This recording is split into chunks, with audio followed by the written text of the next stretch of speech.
I love it. Awesome. Multitasking. That's the way to go. Well, our next speaker is Coni. Welcome, Coni. Fantastic to have you here with us. Coni Meyers. Do you say Meyers or Meyers? Meyers. Coni Meyers. I always like to check. Coni Meyers is a crisis management and leadership strategist. She's got passion, purpose, and commitment and legacy, which is why she founded CKM Preparedness Foundation, and she's all about helping communities become better prepared and more sustainable and more resilient. Oh my goodness, don't we all need to be more resilient? Because I tell you what, in life happens, and therefore there will be times that you need to have a bit of crisis management and become better leaders of ourselves before we lead others. So her goal is to show real estate professionals how they can increase their referral giving back to the community. Oh my goodness. So we're going to hear a lot from you, Coni, about that's. I love it when you've got different spaces. We haven't had anyone in the real estate space yet. So well, I'm kind of out there by myself. You're pioneering a space. Well, I absolutely love that. So tell us about it. Introduce yourself. What inspired you to start this business? What was your background that made you go, you know what, this is my skills and expertise, and now I've found a real niche area in real estate that I can add real value? Well, I used to always say I was like a cat with 9 lives. I had 9 different careers, but in reality, it was my training for what I'm doing today.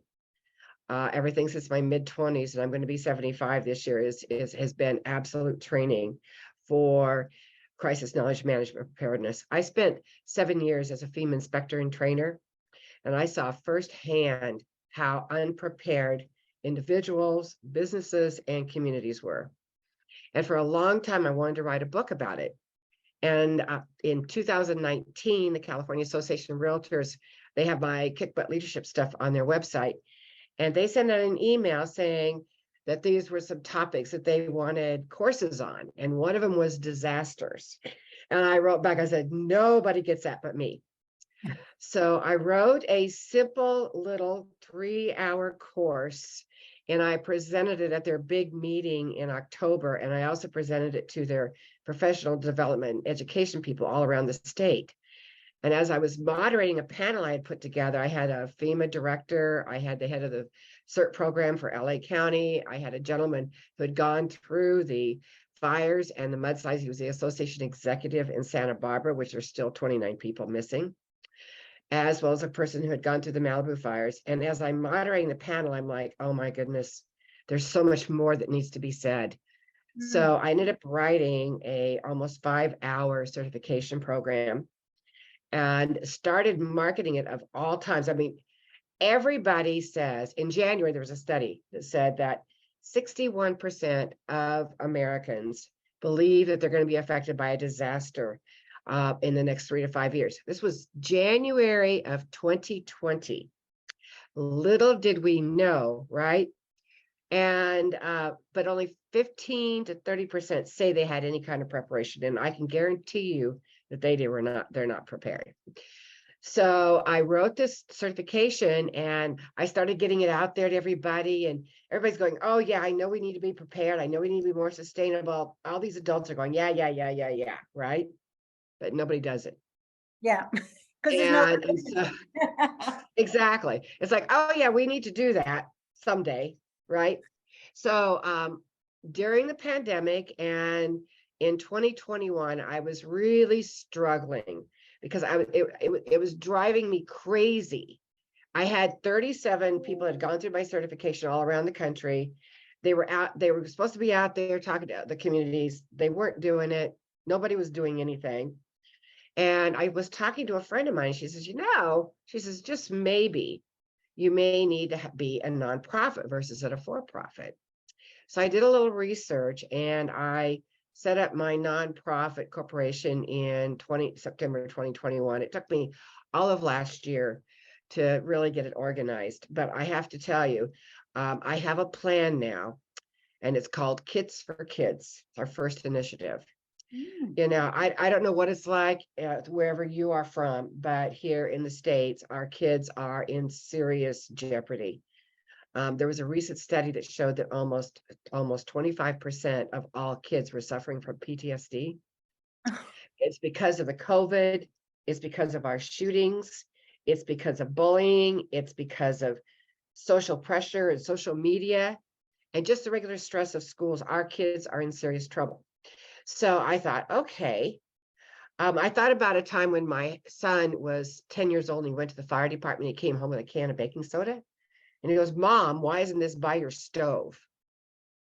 So since then, there's always been a can of baking soda by my stove. So I'm thinking, okay, what can I do that will serve the community, serve the families, serve the kids? So I came up with a kit for kids. And I think I have one right here. This is not complete. It hasn't everything in it yet, but it's going to be small. And it's going to fit into the backpack that they take every single day. And it's going to have a tracker on it so the parents can track where the child is. It's going to have a Mylar blanket in it. It's going to have a light, a whistle, the basic essentials that need to be in this kid's backpack. A lot of schools here in the States, a lot of the schools do require you have some kind of an emergency kit at school. But I can guarantee you that 90% of kids do not have an emergency kit at home. And they certainly don't have anything in their backpack. So the Kits for Kids is a whole idea. And it's not just real estate. It's any professionals. It's anybody that wants to be a community leader. If they want to stand out in their community and they want to make a difference and help their community be more sustainable, then I want to talk to them because I am going to show them how to be that community leader. I call it doing well by doing good. Because if you, no matter what your profession, if you are out there serving your community, especially when it comes to protecting kids, right? We all want to protect our kids. Then you are going to stand out. And who are they going to call for your services? So we have several different models, but the main model is we're going to be doing events through schools, through churches, through civic organizations, where we bring in these kids and we give them the backpacks. They get the backpack empty. And then they go through and they find out why these things are in their backpack. And who's tagging along? The parents. The parents are tagging along and they're listening to what we're trying to do to help protect their kids, right? And in the meantime, we're talking with them about, you know, this is the why this is so important. And then we talk to them about what needs to go into the actual emergency kit that they have at home. So now they're saying, oh, I need to do that, right? Yeah. So we, if there is an emergency and they're out and about, they've got something that gives them some sense of security, and the parents too, and it has a way of communicating. If they're at home and it's a serious emergency, they can take that Go Kit out of their regular backpack and put it in their kit, and they can go. So the goal is to help 30 million people be better prepared and more sustainable. And that sounds like a big number, but here in the United States, I'm using the number of 20%, which is way high. There's not that many people that are actually prepared, but I'm using the number 20%, and all I want to do is take it to 25%. That's it. So it's my legacy. Everything I have done, every single thing since my mid-20s was preparing me for what I'm doing today. And I'm hoping that within a year that I have an amazing board of directors that just came on board, and I've got 29 people on my advisory board already. And they're just anybody I talk to, like I talked to 4 people yesterday and 3 said, how can I help? So we're having a movement, and we're going to make a big difference, not just here in the United States, but globally. That's our goal. Oh, I love your purpose, passion, and power. Oh my goodness, you're the triple P, Coni. I'm absolutely loving that, Because and to be at this stage, of your journey and going, what, I've this is a sum of everything I needed to be doing at this time. That is a great place to be. I want to ask you then about monetizing it. Is it through your connections, through your board? Who's going to be, are you getting those packs sponsored? How are you going to, or is it something that they all buy? How are you actually managing that part? Because to get to 30 million people means you need to have some really great collaborators. Lots of good collaborators. We're actually just getting ready to do our first fundraiser. I mean, this is just now coming in. This is great timing for this summit. Right. Let me tell you. Yeah. Because our first fundraiser, our first emails, our first social media campaign is starting next week. And the people that are on my board, I probably have 500,000 people between their networks.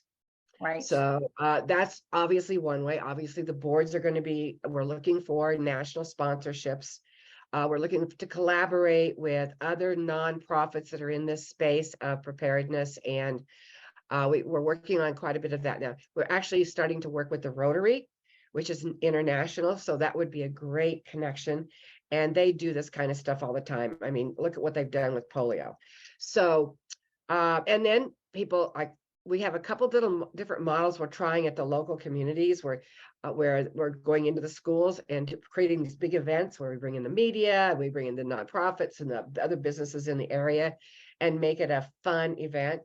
And then a lady who is in Sarasota, which is where Hurricane Ian came in this last summer, she has 5 schools that were affected by the hurricane. She says, well, I don't want to help just kind of work with one school. I want to help all of them.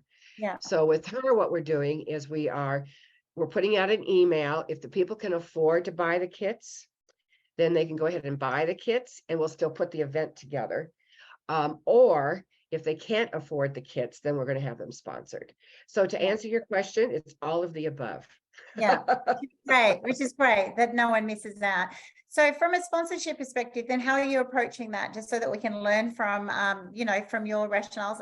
You've already mentioned you've got a connection with real estate. Is that something that real estates are in every area or in every suburb? Is that something, and they're into homes and you're protecting kids in homes and schools? Is that an avenue? Is it that you're actually going through, companies that have rescue type equipment, like you're looking at what you've got to have something that is relevant for a sponsor. How are you, as well as going through people's, one, you've got an extensive network, so I absolutely love that. But how are you going to, for a really great product placement? Who would be your ideal sponsors for this project? The ideal sponsors are companies like ServPro that come in when there's flooding or stuff like that. There's a new company throughout country. They've got like over 300 franchises already. It's called RoofMax. And what it does is a treatment. It's a totally environmentally friendly treatment you put on your roof, and it protects it from hail and wind. And when the hurricane happened, there were houses that had the treatment and the roof wasn't touched. So they are I'm talking with them right now. We're also looking at other major nonprofits, like we're talking to some of the big ones like Red Cross and some of those that have programs that we can relate to. So I've got different people working on different avenues. I love that. It takes a village, right, to actually make things. It does. It is a village.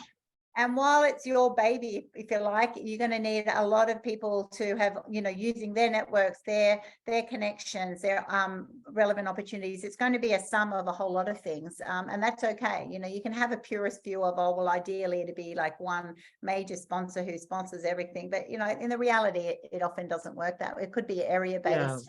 It could be neighborhood based. You just don't know.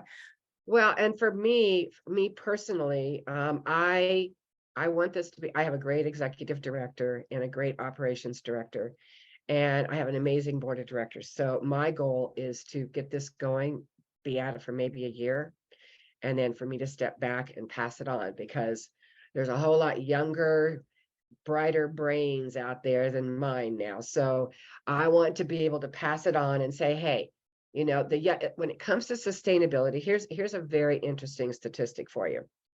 The UN scientists, the Peace Corps agreement, they just had their latest report, and they came out and they said, if we do not reduce the greenhouse gases by 40% by 2030. How many years is that? Not very many. Then we're going to see a major shift that we're going to get above that line of 1.5 centigrade of increase in temperature, which is when things start going wrong. And by 2050, we have to completely reverse it. So otherwise, our kids, and I have a great grandchild, who knows what that's going to be like for them. So, I mean, this is important work. And but I can see myself stepping back and it being carried on. And this is not about ego. It's not about me at all. It's about, let's save the kids, let's save the communities, and let's do well by doing good. Because you're going to make more money if you do this. 87% of people will do business with a company with a cause over a company that doesn't. Yeah, so if you have a social cause, and what better social cause than saving your community? Yeah, 100%. And particularly our young demographic, they look at that before they purchase from anybody. They want to make sure that you've got a good social and environmental footprint on the planet. And so this is really important. I'd love to hear what's driven this for you. There's always a little why factor of, were you or your kids or someone in a disaster that really impacted you, or is this just your way of saying, I've seen an opportunity here that we can do better because of the state of the country at this time? Well, when I was doing FEMA work, I was physically addicted to the job. I would go on a disaster and I would come back, and the first thing I would do is watch TV to see where I was going next. And I would truly, 2 days later, I'd become physically ill. And so I always wanted to write a book about it, because I saw the devastation. I saw what it did to families and individuals, and I saw people that died. And there was one woman, it was when I was early on doing FEMA, and I took her out to see her house, that all that was left was the chimney and the foundation. And I think probably the most impactful event was when I was like, one of my first disasters. The first disaster I did was the Northridge earthquake. And then after that, I did some flooding. But it was the first one I actually did on my own. And I drove up to this house. It was an elderly man. He had to be in his 80s. And I drove up, and he's sitting on his porch, and he has what looks like a bunch of wood. And I get out of the car. He's in tears. And I get out of the car, and I come walking up, and I say, "How can I help you?" I'm the FEMA inspector. I introduced myself. And he goes, "This was my grandfather's toolbox." Oh. So it had to be, 150 years old at least. And that really stuck with me. And when I would go into people's homes and I'd see the devastation and say, okay, this is, and then how they're treated by the insurance people, that it's terrible. And it's always been in my skin. I've done other things after FEMA, but I always came back to, I need to make a difference here. I've got 7 kids, 4 that are not blood, but 7 kids. I've got grandkids that I need to protect. And now I have a great grandson who's 6 years old. And what is the world going to be like when he's 40? So I can't just walk away and say, okay, I know what it's going to take. Here in the United States, 1 out of 10 homes are either damaged or destroyed last year by a disaster. 1 out of 10. Oh my gosh. And on top of that, they're saying now that 1 out of 25 homes are going to become uninsurable. They're saying that about Australia too. 1 out of 25 homes are going to become uninsurable. And here, to get a mortgage now, the mortgage companies are looking like, okay, what is the risk factor for that property? And are we going to loan on that property, or are we going to raise the rate on that property? So you have insurance being uninsurable, you have loan, maybe not be able to get a loan. It's going to impact our entire world and impact families beyond belief. So I mean, I'm just a little bit passionate about this. Oh, I love it. I love you're the woman who will move a mountain though, right? Because you've got to have that passion, you've got to have that drive, which is why I asked you for that sort of root cause why, that because it does get challenging and it goes on over periods of time, and you need to have that burning fuel. You need to have that X factor. But in one way Yeah. you're saying it's not ego. It's, I'm just happy to do my part and hand it over. But you definitely are a woman who is saying, on my watch, I want to make sure that this has actually happened. This is something I can do. It's just, bringing cohorts along to support the initiative to get it funded. It is definitely doable and will create a massive impact and leave a lasting legacy, which is what you're wanting. So it gives you that huge tick, and it's also building on that your skills and your expertise of a lifetime. And I love that. I love it when you can actually take something that has just been your whole life, and although you were possibly work obsessed and into it for other reasons at the time, you can actually come out and remove yourself and go, you know what, we can do some good here. We can make this affect the average person, the average citizen, the average kid who represents your great grandchild, right? And I have to tell you, there's been many times if I wasn't passionate about this, I would have quit because I had no idea what I was getting myself into. But my first book was called Crystalline Moments. I have 6 best-selling books, and my first one was Crystalline Moments. Crystalline means sparkly or clear, so moments of clarity. And I wrote it after my husband passed away, and I tried to go back to my old life, and I couldn't do it. And I was having like these conversations with my partners and clients and stuff, and it was like this out-of-body experience. And I realized that the old life I had known was gone. And I tell everybody, I tell everybody, even though there might be some kind of a horrible thing that happens to you, it's a crystalline moment, and there's always, always, always a gift or opportunity. I thank my husband every single day because in his passing, I came to the life I'm doing now. And I took everything with me that I had before. I took everything that he and we put together a national home inspection business, did together. And I've created this. And again, we may not realize it at the time, but we all are no matter how good or how bad something's happening, it's all because we needed to go through it. And there was a purpose and a gift and to carry us forward. 100%. It was for a reason. We might hate it at the time, but for whatever reason it happened, and therefore you have to use it for some sort of good, right? Absolutely love that.